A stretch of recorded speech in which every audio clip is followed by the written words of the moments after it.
Miranda V Arizona, or How Not to Confess Yourself into a Jail Cell.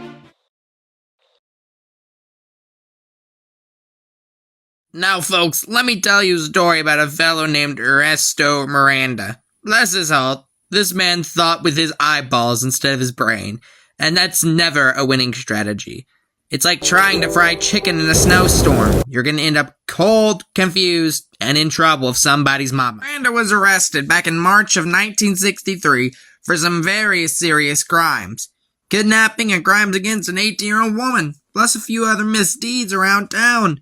Ernesto Miranda, you better get back here. Sit him down, and now here's where the train jumps the tracks. They start asking him questions. And Miranda, he just starts talking. Not a lawyer, not a clue, not even a polite... Officer, should I maybe call somebody first? Just... Okay, I did that. And that was it. That was his confession. Signed, sealed, delivered, and gift wrapped for the prosecution like a Christmas ham. Next thing you know, he's in court. Because I am going to unconstitutionally obtain a confession of your crimes and send you to David McGee's classroom, otherwise known as the United States Supreme Court.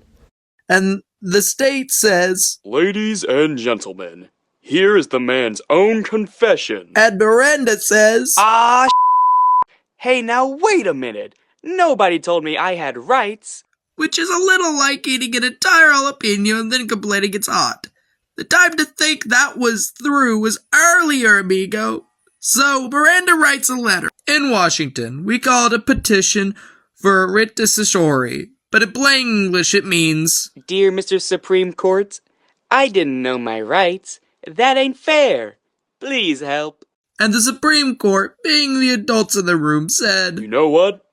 He's got a point. because if the government's gonna question you, not to at least tell you what planet you're standing on. So the court laid down a new rule, one you've heard 1,000 times on TV, You have the right to remain silent. and the rest are the greatest hits. These became the Miranda rights, which every officer must read you before an interrogation, because contrary to popular belief, the Fifth Amendment is not a pop quiz you're supposed to fail. That, my friends, is how one man's unfortunate decision to talk himself straight into a conviction helped the rest of America test negative for stupid when dealing with the police. God bless the Constitution, and God bless anyone who thinks before opening their mouth.